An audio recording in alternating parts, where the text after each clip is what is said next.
client. That is corruption as well. On our own part, we are aware of what is going on within the system.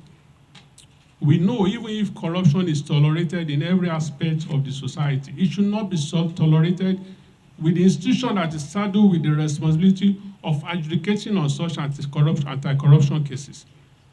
Just 2 weeks ago, at a personnel management board meeting, of which I was privileged to be the chairman, 2 of our staff were handed over to the police upon petition by members of the public.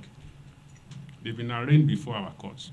Once we continue to receive complaints from lawyers and members of the public, I want to assure you that we have bodies within the judicial system, particularly in Lagos. We have the PCTC, Public Complaints and Training Committee. We have the Judicial Service Commission. That is apart from the different offices of the Chief Judge and the Chief Registrar that complaints can be addressed to. But we've not been receiving these complaints. And occasionally when complaints do come from lawyers, this staff will go back to them and plead with them only for us to receive letter again withdrawing such complaints. So when we have malpractices and anti-corruption problem with staff of such a sector of the country, and we who are ministers in the temple of justice are not willing to fight to the very end of it to ensure that people caught in such act are strictly dealt with, then we'll continue to live with those problems. We seem to shut our eyes to the corruption, which I think is much, much more in the private sector, especially the banks. For every corrupt government official, for everyone, for every minister, every commissioner, every DG of NEMASA, every judge that is corrupt, that you've trailed money to, it passes through the banking system. 153 billion or so dollars that Mrs. Alizumadu came to forfeit was even laundered through the banks. Sterling Bank, Fidelity Bank, and all of that, who collected money and were redistributing for election purposes. What has happened to those banks? How do we explain a manager, somebody has talked about a level 6 officer driving jeeps and all manner of cars? How do you explain the MD of a bank that lives in Banana Island in his personal residence? The MD. We're not even talking about managers. Living in a 400 million naira property. I mean, I don't think there's any bank that will pay its managing director 100 million per annum. Not to talk of lower levels.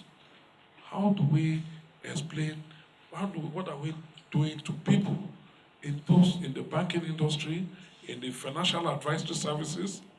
I think the solution to corruption in our country is in all of us.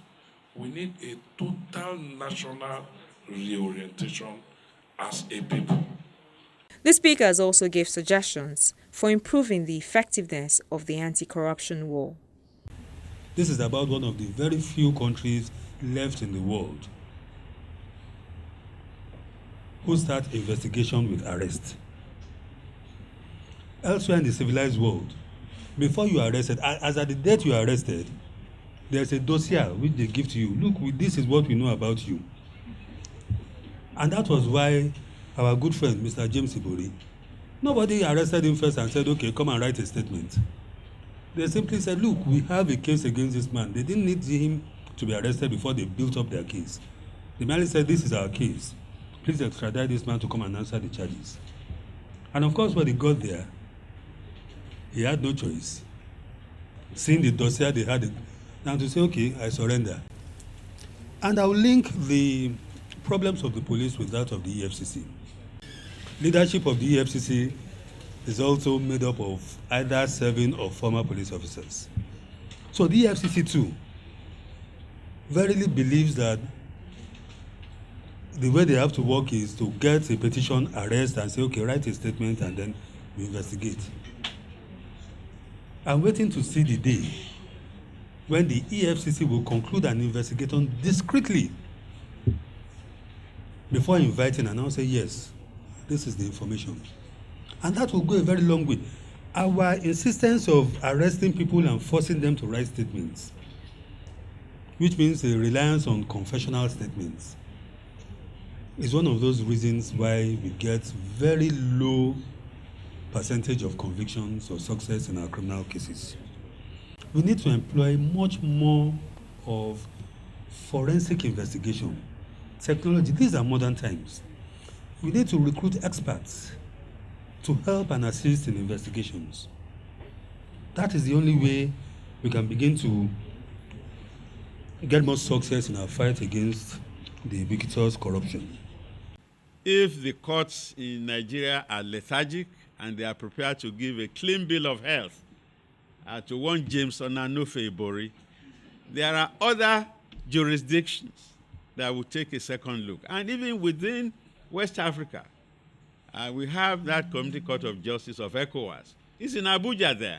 But very many lawyers, they don't know the status of the Community Court of Justice. Because right now, the Supreme Court of Nigeria is supreme only in name. There is a court that is higher than the Supreme Court. And here I'm talking international law. And when all else fails locally, you go upstairs to the Community Court of Justice. And if Nigeria wants to be seen as a law-abiding country, it must pay heed to whatever that court says.